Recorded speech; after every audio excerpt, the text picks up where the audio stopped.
여러분 클래식 음악 좋아하십니까? 어, 저는 잘 모릅니다. 문외한입니다. 이제 클래식 음악을 접하는 사람은 이제 모차르트로부터 시작해가지고 모차르트가 고전 시대 음악가거든요. 그래서 이제 그 다음에 이제 낭만 시대로 넘어가고 다시 이제 바로크로 갔다가 이제 좀 더 알고 싶으면 르네상스로 갔다가 중세 음악으로 갔다가 그렇게 해가지고 이제 마지막으로 한 바퀴 쭉 돌고 마지막에는 모차르트로 돌아온다라는 이야기를 하더라고요. 그 모차르트가 시작이기도 하고 종착역이다 이렇게 말한 사람이 있는데 요한복음이 그렇습니다. 이 기독교 신앙을 처음 시작하게 될 때에 아주 단순한 질문에 그게 이제 답을 얻으려고 요한복음을 읽기 시작하다가 그 읽으면 읽을수록 이 내용이 너무나도 심오해서 평생 읽게 되고 마지막까지 읽게 되는 게 요한복음이라고 합니다. 그래서 어떤 사람은 이 요한복음은 어린아이가 들어가서 놀 수 있을 만큼의 이제 안전한 물이기도 하고 또 코끼리가 들어가서 수영할 수 있을 만큼 깊은 그런 물이다라고도 그렇게 말을 합니다. 이처럼 이제 요한복음의 독특성이 있는 거죠. 자, 우리가 이제 요한복음 읽기로 했는데요. 한 7주간 정도 6월 말까지 우리가 함께 볼 겁니다. 매일 해설하고 질문지를 배부를 하고 있으니까 평일에 여러분들이 읽으시면 되겠어요. 일주일에 5일 정도만. 주말에는 토일은 쉬고 그렇게 한번 개인적으로 조금씩 분량을 읽어보시면 좋고요. 이 책을 사서 보시면 제일 좋습니다. 그러니까 이 내용을 제가 그대로 이제 본당 뒤편에 질문지를 만들어 놨는데 뭐 그걸 이용하셔도 되고요. 제가 20부를 출력해 놨는데 부족하다 싶으면 제가 더 만들어 드리도록 하겠습니다. 자, 오늘 이제 1장 1절에서 18절까지 보게 되는데 이 요한복음의 전체를 서론격으로 오늘 설명하는 부분이에요. 그래서 오늘 이 본문을 잘 살펴보게 되면 앞으로 이제 요한복음이 어떻게 전개될지 또 어떤 관점으로 우리가 이 요한복음을 봐야 될지 감을 잡을 수가 있는 거죠. 그래서 사실은 이 요한복음을 공부하려고 하면요, 아니 이 본문만 하더라도 정말 몇 달은 좋게 걸릴 것 같아요. 굉장히 내용이 깊습니다. 그런데 이 내용을 우리가 다 다룰 수 없으니까 우리가 던질 수 있는 세 가지 질문을 가지고 오늘 요한복음이 어떤 답변을 놓고 있는지 그게 돼 갖고 우리가 좀 살펴보려고 해요. 이 답변을 하게 되면 이제 요한복음이 쭉 읽어보셨겠지만 각 인물들이 나옵니다. 그 인물을 통해 가지고 예수님을 어떻게 탐구하고 있는지, 그들이 예수님을 어떻게 받아들이고 있는지를 우리가 또 알 수 있으니 우리를 그 질문에 초청하고 답변할 수 있도록 하는 거죠.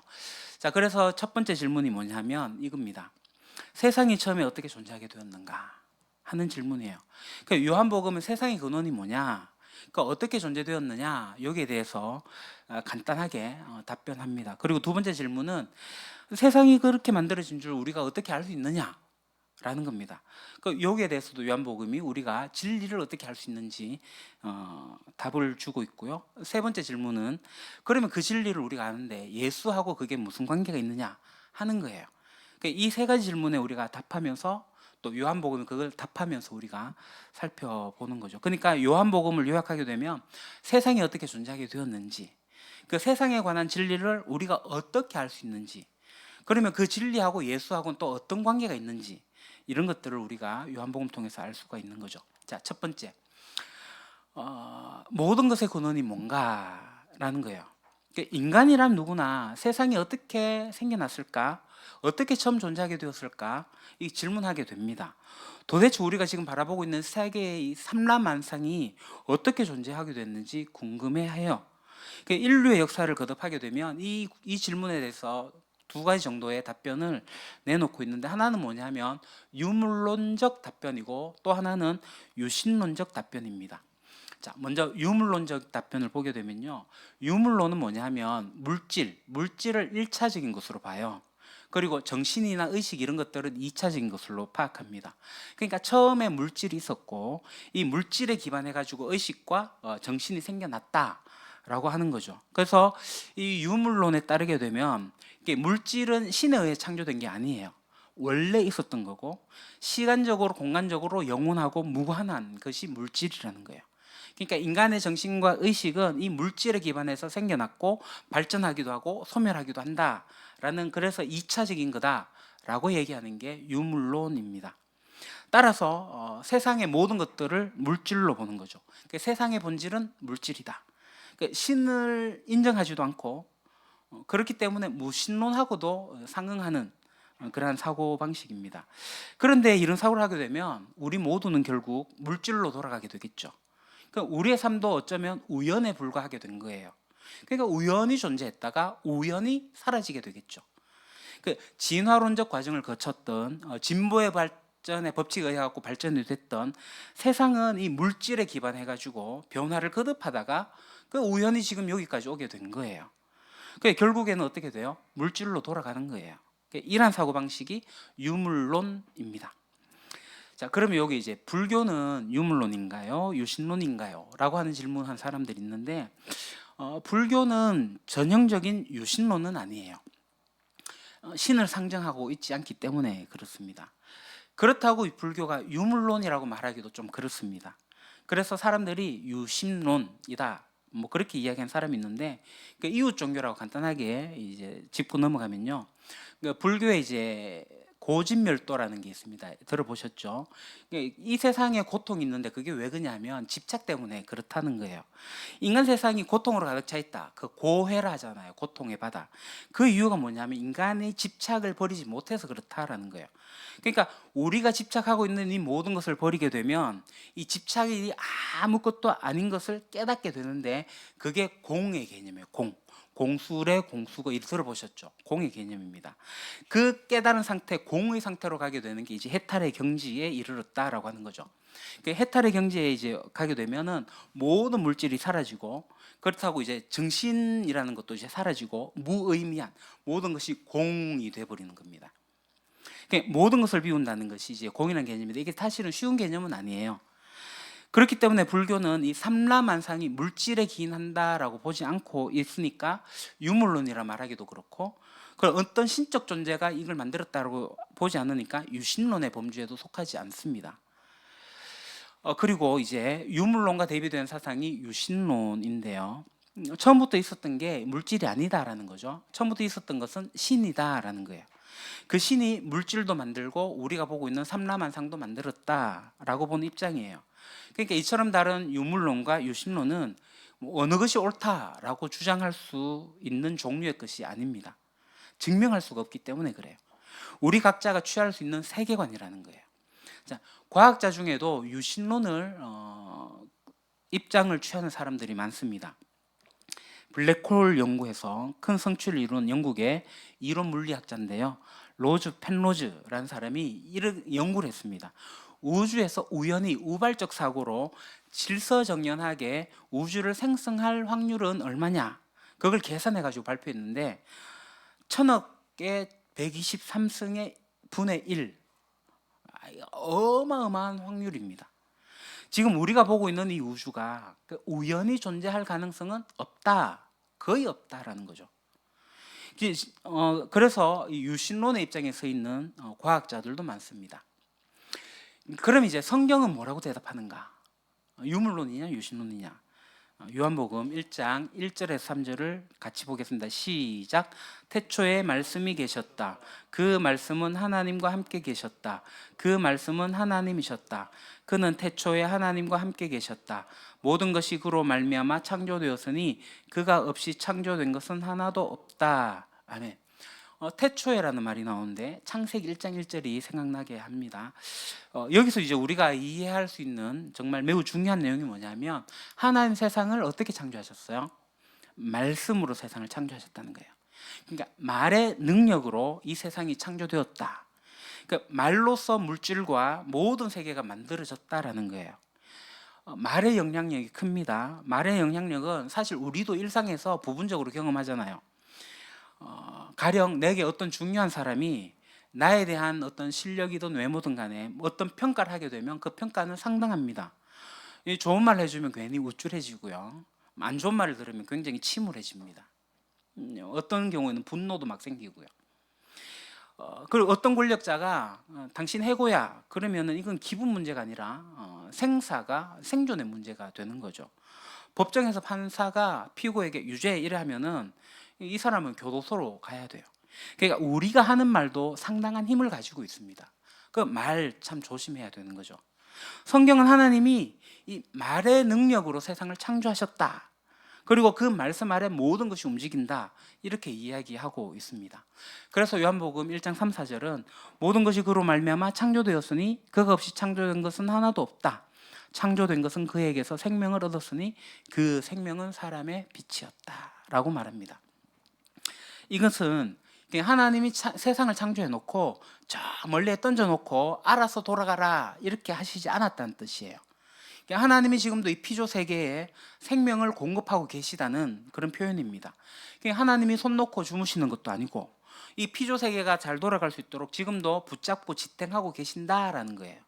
이게 성경의 주장입니다. 그래서 요한복음 1장 1절에서 4절은 우리에게 유신론적 세계관을 선명하게 알려주고 있는 거죠.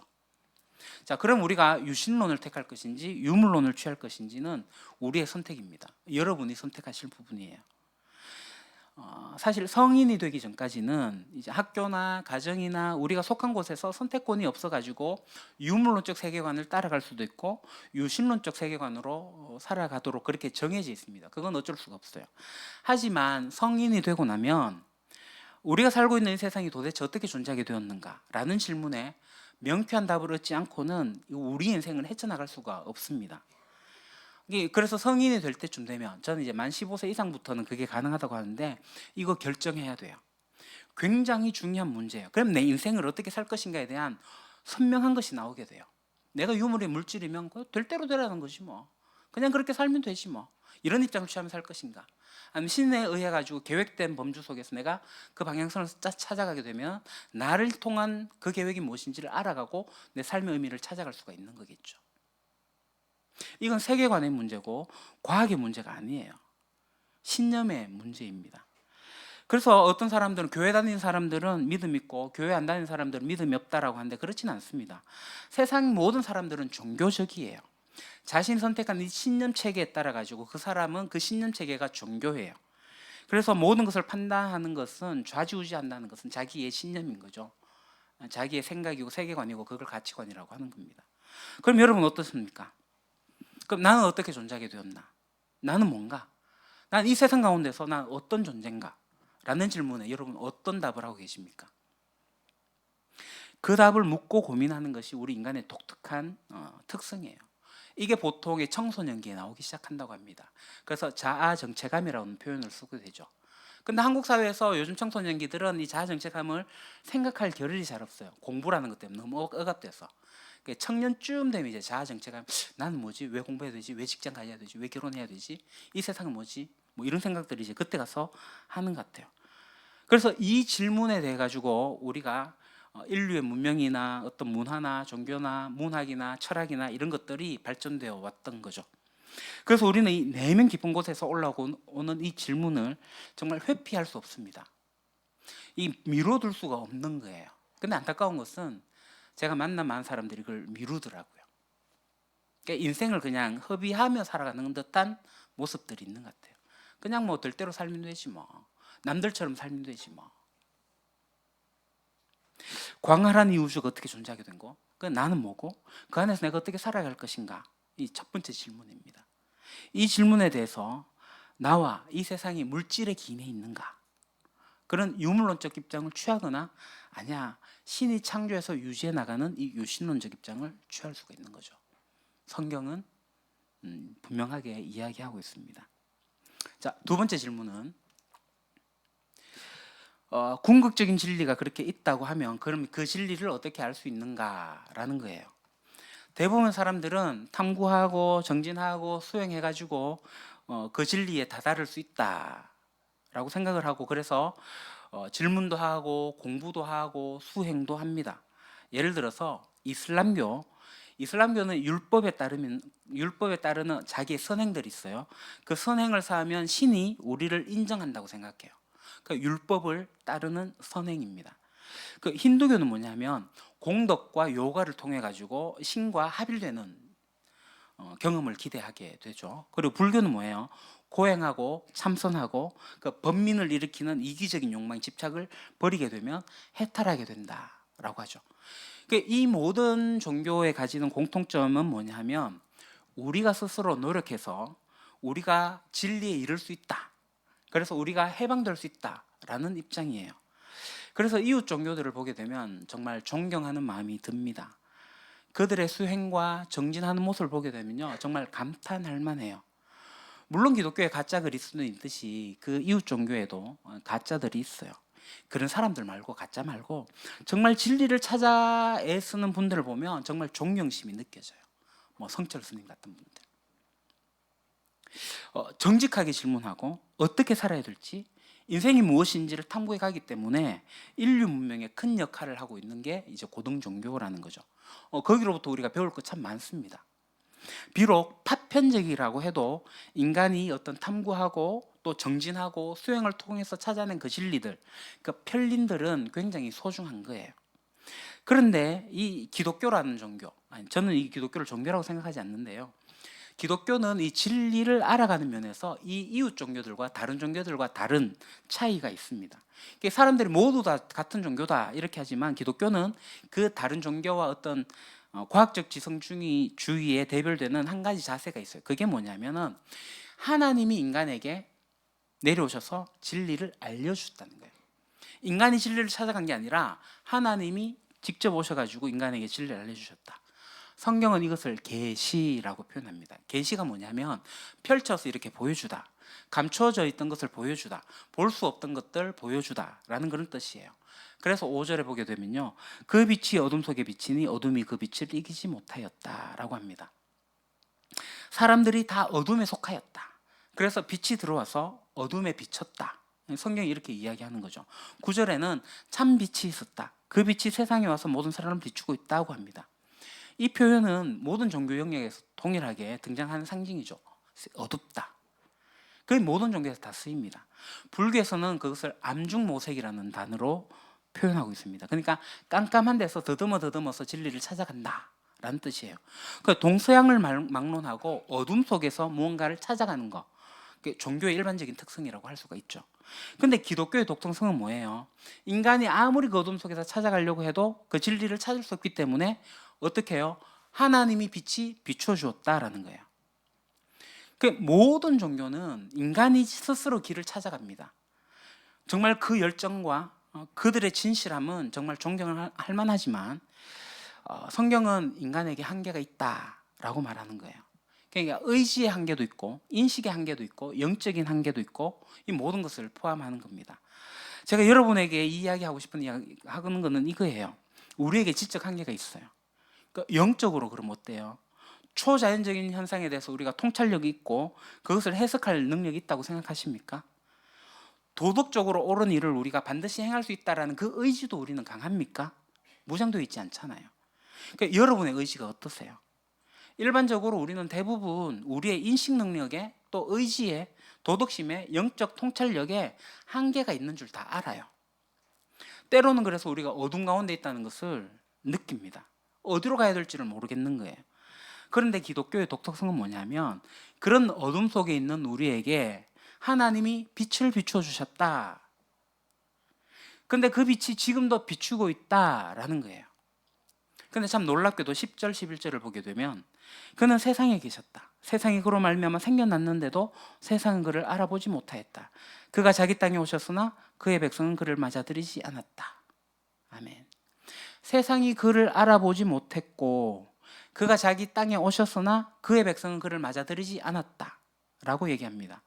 여기서 이제 자기 땅이 나오는데요, 뭐 좁게는 이스라엘 땅, 뭐 유대 땅, 이스라엘 사람들을 의미하지만 넓게는 그분이 세상을 창조하셨기 때문에 창조하신 모든 세상, 그 세상 모든 사람을 뜻하는 겁니다. 그들에게 이제 빛을 비춰주셨는데 그들은 받아들이지 않았다. 그러니까 요한복음을 이제 우리가 계속 읽어가다 보면 이 빛을 받아들인 사람이 나오기도 하고 이 빛을 받아들이지 않는 사람이 반복돼서 계속 나와요. 그러니까 나름대로 이유가 있죠. 성경은 그것이 지금도 마찬가지다라고 이야기하고 있습니다. 그 빛을 받아들인 사람에게 그럼 무슨 일이 일어나느냐? 이 12절이 알려주죠.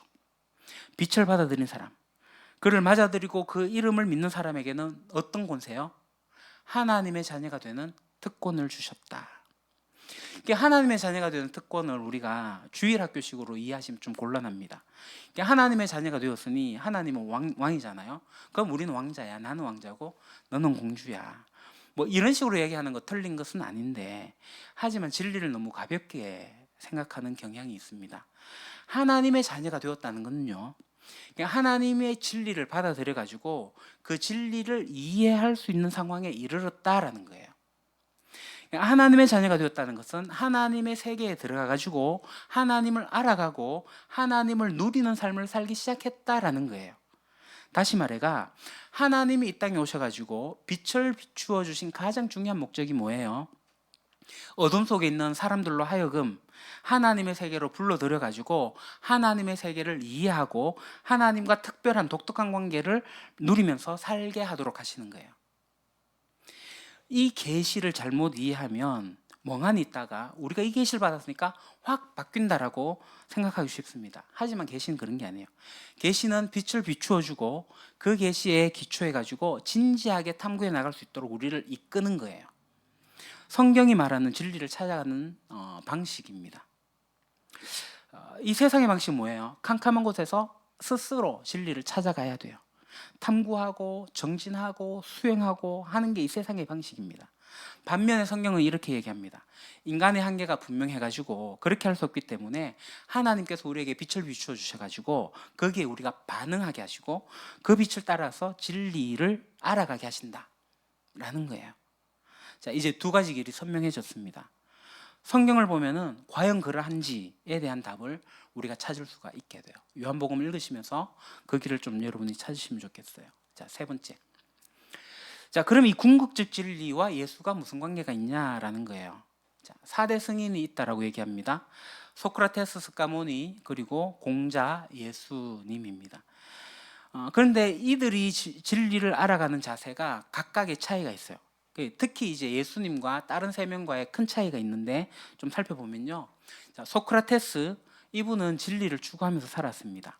왜 살지? 세상이 어떻게 생겨났지? 어떻게 살아가야 하는지를 깨닫기 위해서 정말 평생 간절히 진리를 찾았습니다.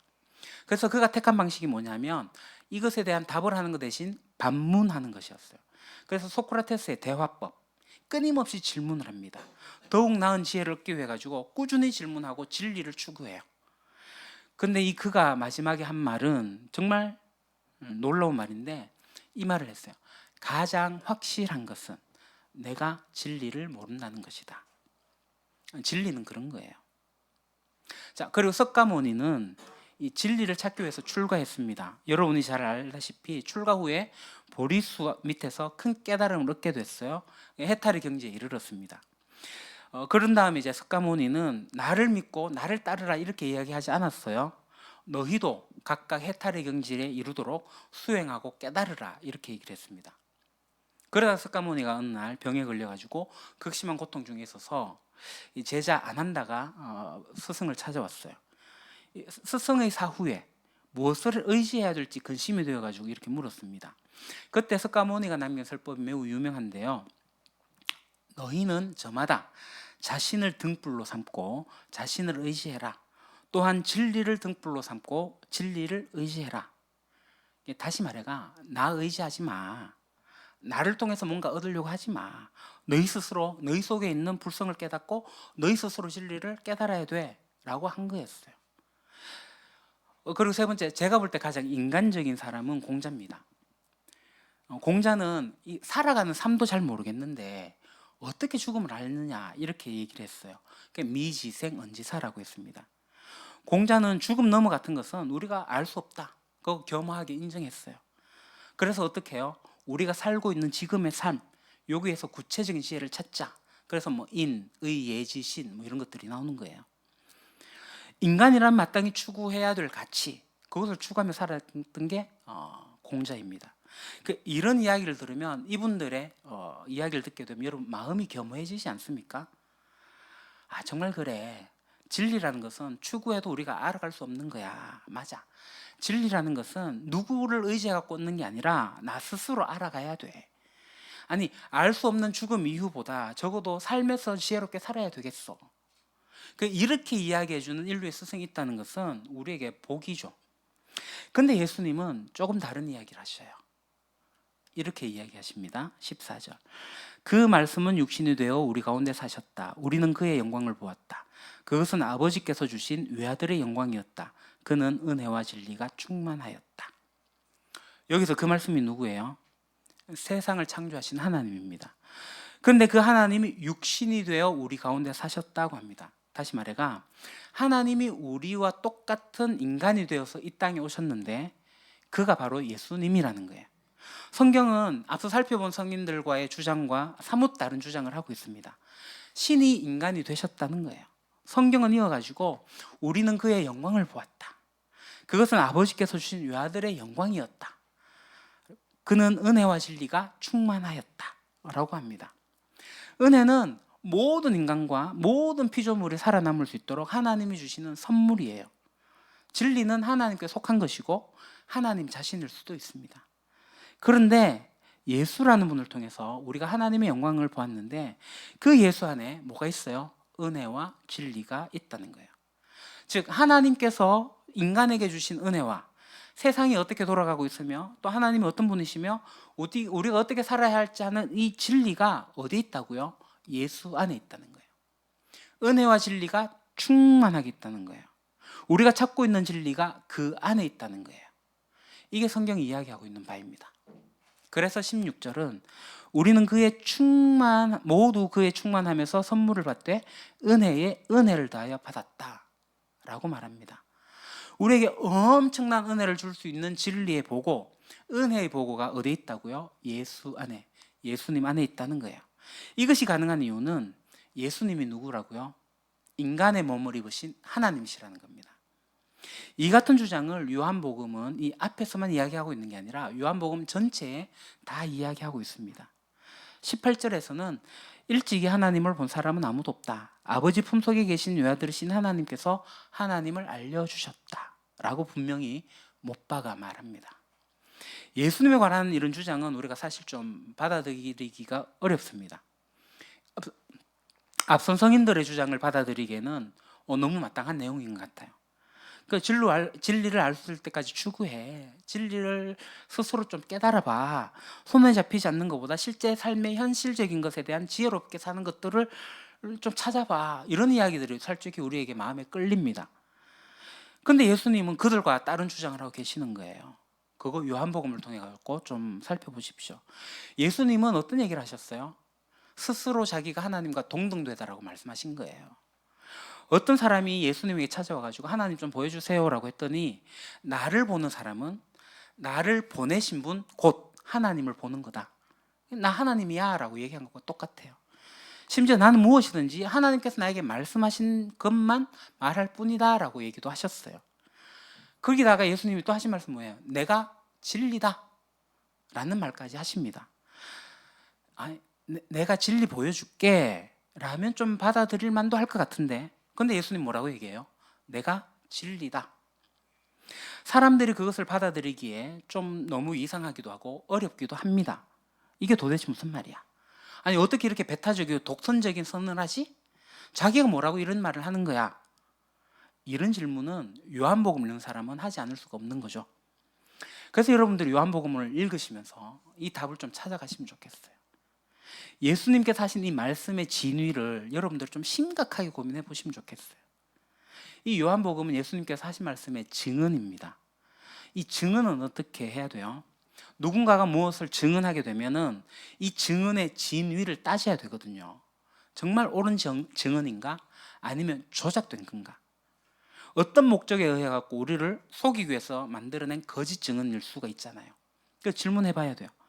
그래서 저는 여러분이 이 요한복음을 통해서 이 진위를 판단하시기를 바랍니다. 누가 설명해 줘서가 아니라 요한복음이 뭐라고 말하고 있는지 스스로 읽으시고 좀 판단하시면 좋겠어요. 그래서 먼저 우리 그리스도인 신자들에게 말씀드립니다. 그리스도인들에게 당신 하나님 믿으세요? 라고 물으면 믿습니다 이렇게 얘기를 해요. 그럼 어떤 하나님 믿으세요? 라고 물으면 그냥 하나님 믿어요. 아니 구체적으로 어떤 하나님 믿으세요? 아니면 아니 나 그냥 하나님 믿는다니까요. 이렇게 화를 내요. 사실 그리스도인들이 믿는 하나님은 내용이 잘 없어요. 그러니까 말로 표현하기에 잘 몰라요. 그러니까 저는 그걸 어떻게 생각하냐면 자신이 믿는 하나님에 대해서 선명하게 알지 못하기 때문에 말로 표현 못한다고 생각하거든요. 하나님을 믿는다고 하면서 하나님에 관해 설명할 것이 없다고 하면은 어쩌면 하나님을 잘 모른다, 알지 못한다, 하나님 믿지 못한다고까지 이야기할 수 있을 것 같아요. 모르는 존재를 어떻게 믿냐고요. 그러니까 내가 그리스도인이다라고 생각하시면 이 요한복음을 통해서 예수님이 누구인지를 깊이 있게 좀 알아가시면 좋겠어요. 적어도 예수님이 누구야, 하나님 누구야 하면은 5분 10분 정도는 줄줄줄줄 이야기할 수 있는 정도가 돼야지 예수님을 믿는 사람이 아니에요. 이거죠. 선생님이 학생에게 찾아와서 너네 아빠에 대해서 너 한번 이야기해봐. 우리 아빠는요 이렇고요, 우리 아빠는 저렇고요, 쭉 해갖고 쭉 얘기할 거예요. 아빠를 아니까. 우리 하나님에 대해서 얘기해봐라 그러면 저 하나님에 대해서 잘 모르는데요. 아니에요. 그건 아니에요. 그게 공부하셔야 돼요. 그리고 이제 그리스도인이 아닌 분들에게 말씀드립니다. 아마 기독교에 대해서 여러 설명들을 들으셨을 거예요. 수많은 사람들이 기독교에 대해서 이야기합니다. 그리고 저도 얘기합니다. 하지만 누구의 이야기도 듣지 마시고 이 요한복음을 직접 읽어보시기 바랍니다. 예수님 당시에 이 초기 증언들이 예수님을 도대체 누구라고 하고 있는지 스스로 읽어보시고 이 진위를 발견하시기 바랍니다. 만약에 그 증언이 말이 되지 않고 자신에게 무의미한 것이면 덮어버리십시오. 제가 이 이야기를 강력하게 이야기할 수 있는 것은 그 안에 진리가 있기 때문에 그렇습니다. 저하고 이제 7주간 함께 이 요한복음 읽기를 시작할 거예요. 한 주에 정해진 만큼 여러분이 요한복음을 읽고 나서 그 다음 해설을 제가 해뒀고요. 거기에 대해서 질문도 해놨습니다. 답하시고 묵상하시면 돼요. 7주간 정도 여러분 이 핵심을 살펴보는 거 분명 가치 있는 투자입니다. 이 요한복음의 주장이 독특하기 때문에 과연 그러한가? 이것은 신자에게든 비신자에게든 매우 중요한 일입니다. 자, 이 7주간의 여행이 끝날 때쯤 여러분 스스로 요한이 증언하고 있는 예수님을 만나실 수 있게 될 거예요. 전 그것을 기대합니다. 기도하겠습니다. 하나님, 우리가 예수님을 잘 모릅니다. 아는 만큼 안다고 하지만 모르는 것도 더 많은 것 같습니다. 그러나 우리가 성경을 통해서 예수님을 알아가기를 원합니다. 하나님이 어떤 분이신지, 내가 왜 이 세상에 존재하게 되었는지, 이 세상이 어떻게 이루어졌는지, 그래서 제가 진리를 어떻게 알아갈 수 있는지 우리가 요한복음을 통해서 잘 알아갈 수 있기를 원합니다. 여기에 계신 모든 분들이, 우리 유림교에 속한 모든 분들이 정말 진리를 공부하고 알아가고 발견해낼 수 있도록 주께서 인도하여 주시옵소서. 예수님 이름으로 기도합니다. 아멘.